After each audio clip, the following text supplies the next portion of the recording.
Hello everyone, my name is Raman and welcome to CRM Aluthra classes. जैसा कि हम सभी जानते हैं कि सेबी की नोटिफिकेशन कल रिलीज हो चुकी है। बड़े सारे इंस्टीट्यूट इंक्लूडिंग मी आप सभी को नोटिफिकेशन के आंसर्स का वीडियो प्रोवाइड कर चुके हैं। आज के दिन तो हम नोटिफिकेशन के बारे में चर्चा करने के लिए नहीं आया। आज हम बात करने के लिए हैं क्या सेबी के एग्जाम को क्रैक करा जा सकता है, और अगर क्रैक करा जा सकता है तो प्रिपरेशन की स्ट्रैटेजी क्या रहनी चाहिए। आज के दिन मैं प्रिपरेशन की स्ट्रैटेजी आपके सामने इसलिए लेकर आया हूं क्योंकि आपका जो फेज वन का एग्जामिनेशन होने वाला है वो है 27 जुलाई को। अप्रोक्सीमेटली 45 डेज है आपके पास आज के दिन से, जो कि टाइम कहीं से भी ज्यादा नहीं है। अगर मैं एस्पिरेंट्स की बात करूं तो दो टाइप के एस्पिरेंट हैं। एक एस्पिरेंट है जो पहले से इस एग्जाम के लिए प्रिपेयर करते आ रहा है इस अटेम्प्ट के लिए, या फिर एक टाइप का एस्पिरेंट ये भी है कि जिसने पहले कभी सेबी के एग्जाम को दे रखा है, पढ़ाई कर रखी है, उसको वापस से अपनी लॉजिक को ब्रश अप करना है, उसके नोट्स बन रखे हैं, कंटेंट उसके पास अवेलेबल है, उसको फिर से रिवाइज करना है। और दूसरा टाइप का एस्पिरेंट है जो फर्स्ट टाइम इस एग्जामिनेशन को देने वाला है, पहली बार एलिजिबल हुआ है या फिर पहली बार उसको नोटिफिकेशन के बारे में पता चला है। उन दोनों के रिस्पेक्ट में हम बात करेंगे। देखो, अगर आप इस कैटेगरी के स्टूडेंट हो कि आप पहले इस एग्जामिनेशन को दे चुके हो, आप इस एग्जामिनेशन के लिए पहले से प्रिपेयर कर रहे हो, तो आपके लिए ये टाइम इनफ है फेज वन को क्रैक करने के लिए, फेज वन को प्रिपेयर करने के लिए। रादर आपको आज के दिन से फेज वन की प्रिपरेशन नहीं बल्कि मेंस के एग्जाम की प्रिपरेशन करनी चाहिए। आप सभी को अपने दिमाग में ये रखना ही है कि मेंस के एग्जामिनेशन में जो टाइम ड्यूरेशन है वो थोड़ा सा बढ़ा दिया गया है, तो एक्सपेक्टेड है कि क्वेश्चन थोड़े से डिफिकल्ट हो जाएंगे। अगर क्वेश्चन की डिफिकल्टी के लेवल को इनको बढ़ाना है तो कहीं ना कहीं जो सबसे ज्यादा मतलब इंडिकेशन जाता है कि कहाँ पे बढ़ सकता है, न्यूमेरिकल्स अगर आ सकते हैं तो कहाँ से आ सकते हैं, तो वो है commerce and accountancy and costing. आप सभी में से अगर कोई कॉमर्स और कॉस्टिंग को छोड़ के जाने वाला था या फिर प्रिपरेशन नहीं कर रखी थी, तो आज के दिन पे आप थोड़ा सा पीछे हैं। कॉमर्स और कॉस्टिंग आज के दिन पे बहुत रिलेवेंट हो चुका है। तो आप सभी कॉमर्स एंड कॉस्टिंग को पूरा रिस्पेक्ट देके जो न्यूमेरिकल क्वेश्चंस है, इकोनॉमिक्स के न्यूमेरिकल क्वेश्चन है या फिर फाइनेंस के न्यूमेरिकल क्वेश्चन है, उनको अच्छे से प्रिपेयर करेंगे। क्योंकि अभी के टाइम पे देखो, कोई इन्फॉर्मेशन हैंड आउट नहीं आया, बट हमें प्रिपेयर तो करना पड़ेगा कहीं ना कहीं। उस 90 मिनट्स के अंदर हमें कैसे उस एग्जामिनेशन को सॉल्व करना है, फेज टू के पेपर टू को, उसके बारे में आज के दिन से थोड़ा बहुत तो सोचना पड़ेगा। अगर आप न्यू एस्पिरेंट है तो आप एक फेज को ही आप क्या कहते हैं प्रिपेयर करें। आप बोले जी मैं एक टाइम पे एक ही स्टेप करूंगा, पहले आप फेज वन के लिए प्रिपेयर करें। सिलेबस दोनों का सेम है, बट आप फेज वन के लिए अच्छे से प्रिपेयर करें, हर एक सब्जेक्ट को अच्छे से प्रिपेयर करें।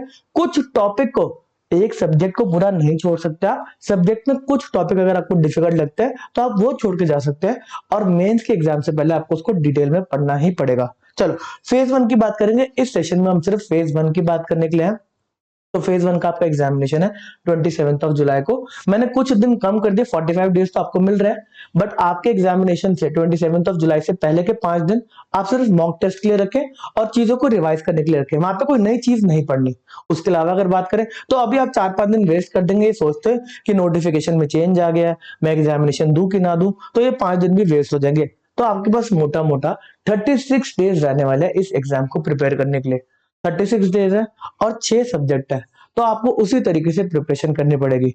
आप 6 दिन एक सब्जेक्ट को दे सकते हैं, या फिर अगर कोई सब्जेक्ट आपका प्रिपेयर्ड नहीं है तो आप उस सब्जेक्ट को ज्यादा टाइम अलॉट कर सकते हैं। ऐसा नहीं मैं कर सकता कि सबके लिए फ्लैट एक ही कि हाँ जी आप 6 दिन में कॉमर्स एंड अकाउंटेंसी कर लो, आप 6 दिन में मैनेजमेंट कर लो। आप में से बड़े सारे स्टूडेंट हैं जो आरबीआई के लिए पढ़ रहे होंगे, तो उनका फाइनेंस और मैनेजमेंट कहीं ना कहीं प्रिपेयर्ड होगा, तो आपको उन सब्जेक्ट्स को कम टाइम देना है। आप में से कुछ ऐसे एस्पिरेंट होंगे जो कॉमर्स बैकग्राउंड के सीए है, उनका क्या कहते हैं कॉमर्स एंड अकाउंटेंसी कॉस्टिंग बहुत अच्छा प्रिपेयर्ड होगा। आप में से कुछ सीएस वगैरह होंगे, उनका कंपनीज एक्ट बहुत अच्छे से प्रिपेयर होगा। तो ये आपको डिसाइड करना है कि आज के दिन पे आपके कौन से सब्जेक्ट थोड़े से कम प्रिपेयर्ड है, उनको आप थोड़ा सा ज्यादा टाइम देंगे। इस 36 डेज के ब्रैकेट में ही उसको थोड़ा सा ज्यादा टाइम दे देंगे, और जो आपके सब्जेक्ट्स प्रिपेयर्ड है उनको अच्छे से टाइमली रिवाइज कर लेंगे। चलो, बात को स्टार्ट करेंगे। आपकी नोटिफिकेशन की जो एप्लीकेशन है वो ओपन हो चुकी है आज 11 जून से, जो कि 30 जून तक ओपन रहेगी। आप आज के दिन से कोई भी टाइम को वेस्ट करने का मतलब अगर वेस्ट करेंगे तो बहुत ही ज्यादा आगे जाके इम्पैक्ट आएगा, आप सिलेबस कंप्लीट ही नहीं कर पाएंगे, टाइम बहुत ही कम है। चलो अच्छा, आप में से कुछ स्टूडेंट जो न्यू स्टूडेंट रहने वाले हैं, देखो अगर आप ओल्ड स्टूडेंट है, आपके पास नोट्स प्रिपेयर्ड है, आपने पहले कोई कोर्स को रेफर कर रखा है, मटेरियल आपके पास, कंटेंट आपके पास अवेलेबल है, तो आप सेल्फ स्टडी अच्छे से कर सकते हैं, उसमें कोई भी प्रॉब्लम नहीं है। बट अगर आप न्यू स्टूडेंट है तो और आप सेल्फ स्टडी करने का सोच रहे हैं तो थोड़ा सा डिफिकल्ट रहने वाला है। आप कहीं से बस कंटेंट को अरेंज कर लें, ताकि आपका टाइम ये इन्वेस्ट ना हो कि आप कंटेंट को सर्च करने के लिए जाए हर एक टॉपिक को। आप यहाँ पर सर्च करने में टाइम को वेस्ट नहीं कर सकते। हो सके तो आप किसी कोर्स को रेफर कर लीजिएगा अगर आप न्यू स्टूडेंट, आपको कंटेंट के बारे में क्लैरिटी नहीं है। चलो, वैसे अगर कंटेंट की बात करें तो काफी सारा कंटेंट फ्री में अवेलेबल है, चाहे वो एनसीईआरटी की बुक हो, चाहे वो आईसीएआई आईसीएमआई का मॉड्यूल हो, इंस्टीट्यूट ऑफ चार्टर्ड अकाउंटेंट या फिर इंस्टीट्यूट ऑफ कॉस्ट अकाउंटेंट या फिर कंपनी सेक्रेटरी। यहीं से सारे के सारे मॉड्यूल को जो चैप्टर्स वगैरह नोट्स वगैरह वो वहीं से लिए जाते हैं और वहां से डायरेक्ट क्वेश्चन भी आते हैं। ये हमारे स्टूडेंट्स हैं जिन्होंने पिछली बार रेगुलेटरी बॉडी के एग्जामिनेशन को क्रैक किया था। चलो, सेबी ग्रेड का आपके पास क्या कहते हैं मोड ऑफ सिलेक्शन है, जिसमें 3 फेज होने वाले हैं। आज हम जो बात करने वाले हैं वो सिर्फ फेज 1 के रिस्पेक्ट में करने वाले हैं। आपके 2 पेपर इसमें होने वाले हैं। Paper 1 QRE quants reasoning and English, और यहाँ पर जनरल अवेयरनेस भी रहने वाला है। यहाँ पर लिखा तो है कि जनरल अवेयरनेस के अंदर आपको फाइनेंशियल सेक्टर से क्वेश्चन पूछे जाएंगे, बट पिछली बार हिस्ट्री में जो भी एग्जामिनेशन हुए तो यहाँ पर प्योर जीए से क्वेश्चन आए। फाइनेंशियल अवेयरनेस से ज्यादा कोई क्वेश्चन नहीं आया, जनरल अवेयरनेस के क्वेश्चन आए। तो आप इस कॉन्ट्स रीजनिंग इंग्लिश के रिस्पेक्ट में बड़े सारे स्टूडेंट्स बैंकिंग के एग्जाम देते आ रहे हैं, तो उन्होंने कहीं ना कहीं क्यूआरई को अच्छे लेवल पे प्रिपेयर कर रखा है, तो उनको तो इस पेपर के बारे में चिंता करने की जरूरत नहीं, वो छोड़ के भी जा सकते हैं। आराम से आपके 30 मार्क्स आएंगे 100 में से, जिन्होंने पहले कोई ना कोई बैंकिंग के एग्जाम को क्रैक कर रखा है क्यूआरई के बेसिस पे जो एग्जामिनेशन होता है। आरबीआई का अगर स्टूडेंट है तो वो भी इसकी प्रिपरेशन को छोड़ के जा सकता है। जो आपने क्यूआरई की प्रिपरेशन पहले कर रखे उससे आप इस एग्जाम को इजीली क्वालिफाई कर लेंगे। अब स्टूडेंट ऐसे हैं कि जिन्होंने क्यूआरई के बारे में आज तक कभी भी पढ़ा नहीं है, तो आपको हर रोज 1 से 2 घंटा इस सेक्शन के रिस्पेक्ट में प्रैक्टिस करनी पड़ेगी। आपको टाइम निकालना पड़ेगा। आप टाइम डिवाइड कर लेंगे कि सुबह आप क्यूआरई को प्रैक्टिस करेंगे, क्वेश्चन को सॉल्व करेंगे। बड़े सारे यूट्यूब के चैनल है जो बहुत अच्छे लेवल पे क्यूआरई को प्रिपेयर कराते हैं। बेस्ट टीचर से ही पढ़े आप, यूट्यूब पे जाए सर्च करें, आपको बहुत बढ़िया बढ़िया कंटेंट मिल जाएगा। ठीक है। अच्छा, इसके अंदर भी क्यूआरई की अगर बात करें तो अलग अलग टॉपिक्स हैं। आप आइडेंटिफाई कर सकते हैं आपको कौन सा टॉपिक आपको प्रिपेयर करना है। अगर मैं कॉन्ट्स की बात करूं तो डीआई एक टॉपिक है जहां से अच्छा खासा क्वेश्चन आता है, और डीआई के अंदर ऐसा कुछ गलती वगैरह नहीं होती। अगर क्यूआरई की बात करें एग्जामिनेशन की, तो वो डिपेंडेंट है कि आपको कम टाइम में ज्यादा क्वेश्चन सॉल्व करने होते हैं। बट यहाँ पर तो ऐसे कोई चक्कर ही नहीं है। 60 मिनट्स आपको दिए जा रहे हैं, 100 क्वेश्चन आने वाले हैं, आपको सिर्फ 30 सही क्वेश्चन करना है। अगर 30 सही क्वेश्चन करना है तो कहीं ना कहीं आप 50 क्वेश्चन या 60 क्वेश्चन का टारगेट लेके चलो। 1 मिनट में आपको एक क्वेश्चन सॉल्व करना है। और डीआई के अंदर क्वेश्चन अगर आप सॉल्व कर रहे हो, मैथ्स का क्वेश्चन सॉल्व कर रहे हो, तो एक आइडिया लग जाता है कि हाँ ये क्वेश्चन मेरा सही है। इसके साथ साथ अगर आपका रीजनिंग और कॉन्ट्स वीक है तो आप जीए में यहाँ पे फोकस कर सकते हैं। जीए के रिस्पेक्ट में अच्छे खासे यूट्यूब के चैनल में, नाम तो नहीं ले सकता, आप जीए के बारे में सर्च करेंगे, बहुत अच्छा उनका कंटेंट प्रिपेयर्ड होता है। लास्ट 3 to 4 मंथ्स का अगर आप जीए कर लेंगे तो बहुत अच्छे से आपकी प्रिपरेशन हो जाएगी। 25 मार्क्स में से डायरेक्टली 10 to 15 तो आप जीए से ही उठा लेंगे।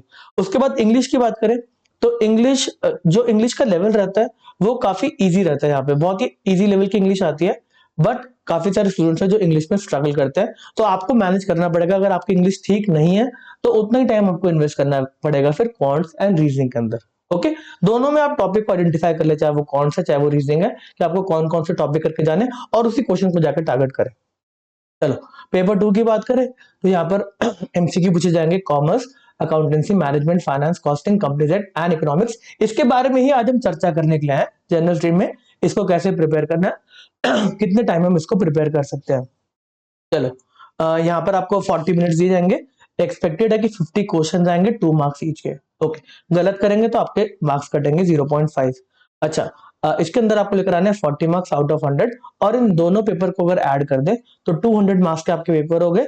इसमें आपको लेकर आने 80 मार्क्स। अगर आपके 80 मार्क्स उससे ज्यादा आ जाते हैं तो आप सभी को क्वालिफाई कर लेंगे मेंस के एग्जाम के लिए, जो कि है 31 अगस्त।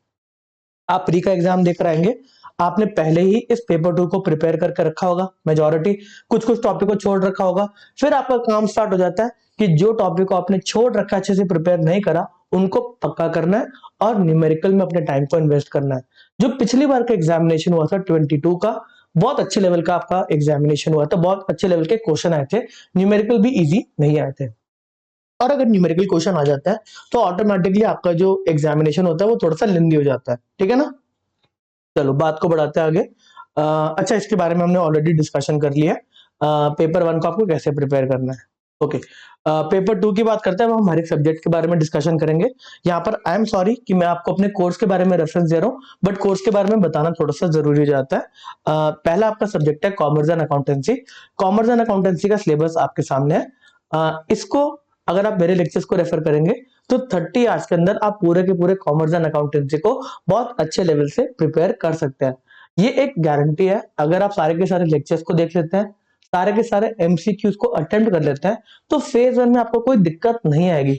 और अगर आप फिर से इस एग्जामिनेशन के लिए प्रिपेयर करते हैं मेंस के लिए, तो तभी भी और कंटेंट आपको प्रोवाइड करा जाएगा, जिससे आपका मेंस के एग्जामिनेशन को भी बहुत अच्छे से आप प्रिपेयर कर पाएंगे। कहीं ना कहीं ये कंटेंट अगर आपको लग रहा है कि 30 आवर्स बहुत कम है, तो आप एक बार लेक्चर देखना स्टार्ट करना, आपको पता चलेगा कि हाँ, ये कंटेंट बहुत मतलब डिटेल्ड है। ऐसा नहीं है कि लाइव सेशन है और उस लाइव सेशन के अंदर बहुत डिस्टर्बेंस आ रही है। ये 30 आवर्स के प्योर लेक्चर की डिलीवरी है। तो यहाँ पर आपको सारे के सारे जो सिलेबस है, जहाँ से क्वेश्चन पिछली बार से पूछे गए हैं, वो सारे के सारे आपको कॉन्सेप्चुअल लेक्चर्स, चाहे न्यूमेरिकल लेक्चर्स हो, इन डेयर्स हो, वो सारे के सारे आपको लेक्चर्स प्रोवाइड कर जाएंगे विद एमसीक्यूज। अगर एमसीक्यूज की बात करें तो सिर्फ कॉमर्स एंड अकाउंटेंसी के ऊपर अप्रोक्सीमेटली 1000 से ऊपर आपको एमसीक्यूज प्रोवाइड करे जाएंगे। सेम हर एक सब्जेक्ट के लिए। अगला सब्जेक्ट की अगर हम बात करें तो वो कॉस्टिंग है। कॉस्टिंग के अंदर भी अप्रोक्सीमेटली 16 आवर्स के लेक्चर्स हैं। कंपेरेटिवली ये इजी है। अगर कॉमर्स और कॉस्टिंग को मैं कंपेयर करूं तो कॉस्टिंग को आप आधे टाइम में कवर कर सकते हैं। यहाँ पर भी आपको नोट्स, लेक्चर्स, एमसीक्यू सारे के सारे प्रोवाइड करे जाएंगे। यहाँ पर एमसीक्यूज की बात करें तो 700 टू 800 रहने वाले हैं। ओके, कॉस्टिंग के अंदर स्पेसिफिकली मैं डिटेल में जाऊं तो मार्जिनल कॉस्टिंग इंपॉर्टेंट है, पहले मैं आपको बता चुका हूं। स्टैंडर्ड कॉस्टिंग इंपॉर्टेंट है। लीन सिस्टम आपका बहुत ही इंपॉर्टेंट है। मेथड्स ऑफ कॉस्टिंग के अंदर कहीं से भी एक आधा क्वेश्चन उठ के आ सकता है, चाहे वो यूनिट कॉस्टिंग हो, जॉब कॉस्टिंग हो या बैच कॉस्टिंग हो। अलग अलग इंडस्ट्रीज के ऊपर क्वेश्चन आ जाते हैं कि ये वाली पर्टिकुलर इंडस्ट्री कौन सी कॉस्टिंग को, कौन से मेथड ऑफ कॉस्टिंग को फॉलो करती है। ठीक है, अगला आता है आपका companies act. Companies act 15 hours के अंदर आप लेक्चर्स को कंप्लीट कर सकते हैं, और कंपनीज एक्ट के अंदर इजीली आप अच्छे खासे नंबर को स्कोर कर सकते हैं। 8 से 9 क्वेश्चन अगर आपके एग्जामिनेशन में आते हैं, तो डायरेक्ट क्वेश्चन 6 क्वेश्चन आपको डायरेक्टली एमसीक्यूज के मिलने वाले हैं। सिर्फ मेरे से नहीं, अगर कहीं से भी पढ़ रहा है तो 6 एमसीक्यूज डायरेक्टली हिट करेंगे। अभी तक ऐसा देखा गया है। कंपनीज एक्ट के अंदर कोई भी लॉजिकल क्वेश्चन अभी तक नहीं आया। सेक्शन नंबर के ऊपर क्वेश्चन, मतलब रट्टे के ऊपर क्वेश्चन आपको सॉल्व करने हैं। सेक्शन नंबर के ऊपर क्वेश्चन आ गया, कोई डेज की लिमिट दे रखी है उसके ऊपर क्वेश्चन आ गया। इस तरीके के क्वेश्चन अभी तक पूछे गए हैं। ठीक है, इसके बाद आता है इकोनॉमिक्स। इकोनॉमिक्स थोड़ा सा ट्रिकी रहने वाला है, क्योंकि आपको आज के दिन से इकोनॉमिक्स मेंस के एग्जाम के लिए भी प्रिपेयर करना है। इकोनॉमिक्स थोड़ा सा डीप जा सकता है, इसलिए इसके लेक्चर्स अभी चल रहे हैं हमारे। इस वीक के अंदर ही लेक्चर्स कंप्लीट हो जाएंगे। अप्रोक्सीमेटली आप मान के चलें कि 22 आवर्स के लेक्चर्स रहने वाले हैं। ठीक है, फाइनेंस की बात करें, फाइनेंस के जो कोर सब्जेक्ट है, आपके जो कोर टॉपिक्स इन पे दे रखे हैं, वो तो 20 आवर्स के लेक्चर्स ही हैं, वो ऑलरेडी हमारे एप्लीकेशन पे प्रोवाइडेड है। crmaluthraclasses.com पे भी प्रोवाइडेड है। बट यहाँ पर 20 आवर्स आपके और भी लगेंगे फाइनेंशियल अवेयरनेस को पढ़ने के लिए। जो क्वेश्चन सेबी के एग्जामिनेशन में पिछले बार आ चुके हैं, तो फाइनेंशियल अवेयरनेस से ज्यादा आ चुके हैं। तो फाइनेंशियल अवेयरनेस की अगर बात करें तो यहाँ पर रिजर्व बैंक ऑफ इंडिया के सर्कुलर्स, चाहे वो सेबी के सर्कुलर्स हो, या फिर साथ ही साथ जो गवर्नमेंट फाइनेंशियल सेक्टर में इनिशिएटिव्स लेकर आती है, जैसे कि जन धन योजना हो गया, गोल्ड मोनेटाइजेशन, जो कि बहुत पुरानी स्कीम्स है, उधर से भी क्वेश्चन आ चुके हैं। साथ ही साथ retail direct scheme, integrated ombudsman scheme, approximately 25 financial sector की स्कीम है जो आपके एग्जाम के लिए इंपॉर्टेंट है। तो आप मान के चले आपको इसी के अंदर अप्रोक्सीमेटली 500 के अराउंड क्वेश्चन तो इसी आपको स्कीम्स के मिल जाएंगे। ओके, फाइनेंशियल अवेयरनेस की बात करें तो वो रिजर्व बैंक ऑफ इंडिया के सर्कुलर्स एंड नोटिफिकेशन हो गए, वो आप लास्ट 6 मंथ्स के कर लेंगे तो वो भी इनफ है। लास्ट 6 मंथ के सर्कुलर्स एंड नोटिफिकेशन, स्कीम्स तो आपकी बहुत पुरानी रहने वाली है, वो 25 स्कीम्स है, उसकी मैं आपको लिस्ट भी प्रोवाइड कर दूंगा। चलो, इसके बाद बात करेंगे मैनेजमेंट की। तो मैनेजमेंट कहीं से भी अगर आप उसको इजीली लेके जाएंगे कि हाँ यार मैनेजमेंट तो रीड करना है, थ्योरी है, थ्योरी पढ़ के हम निकाल लेंगे, ऐसा नहीं है। मैनेजमेंट के बहुत लॉजिकल, बहुत घुमा के क्वेश्चन पूछे जाते हैं, स्टेटमेंट बेस्ड क्वेश्चन पूछे जाते हैं। तो यहाँ पर आपको लेक्चर्स देखते हैं, 25 आवर्स के तो लेक्चर ही है। उसके बाद आपको एमसीक्यूज जब आप अटेम्प्ट करेंगे, हर एक फोल्डर के अंदर आपको टेस्ट भी प्रोवाइड कर दिए जाएंगे। 3-3 टेस्ट, 2-2 टेस्ट जितने भी बनते हैं उतने टेस्ट आपको प्रोवाइड करे जाते हैं। मैनेजमेंट में भी अप्रोक्सीमेटली 900 टू 1000 क्वेश्चन है। पूरे कोर्स की अगर बात करें तो आपको पूरे कोर्स के अंदर अप्रोक्सीमेटली 5000 टू 6000 एमसीक्यूज में दिए जाएंगे। साथ में मॉक टेस्ट की बात करें तो फेज 1 पेपर 2 का जो आपका मॉक टेस्ट होंगे वो रहेंगे 5, और फेज 2 का जो पेपर 2 है उसके मॉक टेस्ट रहेंगे 5, जो कि 90 मिनट्स के हैं। इसके बारे में भी सोचना पड़ेगा कि इसको कैसे डीप करा जाए। जो वो 5 मॉक टेस्ट बनाए जाएंगे उसके अंदर भी एक अलग अलग अप्रोच ली जाएगी जब तक आपका इन्फॉर्मेशन हैंड आउट नहीं आ जाता। हमें तो प्रिपेयर करके रहना ना, आपके प्रिपरेशन के लिए पहले हम प्रिपेयर करेंगे तभी आपको वो कंटेंट प्रोवाइड कर पाएंगे। चलो, आप मेरे कोर्स को रेफर कर सकते हैं cramaluthraclasses.com पे। अगर आपको कोई क्वेरी वगैरह है तो मेरे एप्लीकेशन पे जाके आप चैट सेक्शन में मुझसे क्वेरीज को पूछ सकते हैं। अभी कोई लॉन्च ऑफर चल रहा है, कोर्सेज को लॉन्च करा है, नोटिफिकेशन नए नए आई है, तो आप लॉन्च के कोड को यूज कर सकते हैं, 35% का डिस्काउंट मिलेगा। इफेक्टिव प्राइस है 3912, जिसके अंदर लेक्चर्स, नोट्स, 5000 से 6000 एमसीक्यूज, साथ ही साथ मॉक टेस्ट, सब कुछ प्रोवाइड आपको करा जाएगा।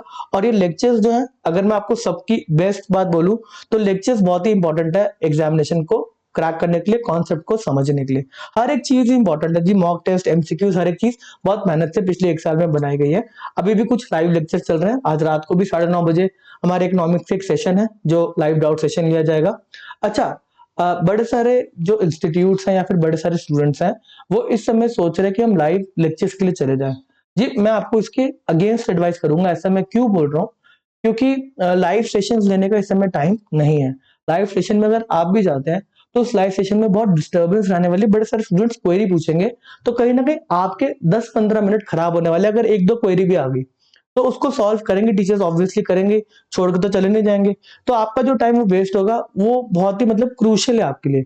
तो आज के टाइम पे ये रिकॉर्डेड सेशन मेरे हिसाब से आपको बहुत हेल्प करने वाला है। आप इन रिकॉर्डिंग सेशंस को देखो, साथ में आप एमसीक्यूज को अटेम्प्ट करो, बहुत अच्छे से आपके फंडे क्लियर होंगे।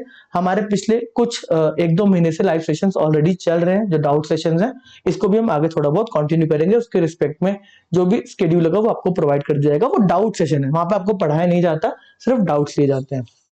चलो, यहाँ पर ये इंट्रोडक्शन वीडियो है, ये कोर्स के बारे में जो एक इंट्रोडक्शन वीडियो है उसको समाप्त करते हैं। आपसे मिलेंगे हम आगे के सेशंस के अंदर। यूट्यूब पे भी हम जो लेक्चर्स हैं उनको लेकर आते रहेंगे। चलो, ओके, टाटा, बाय बाय।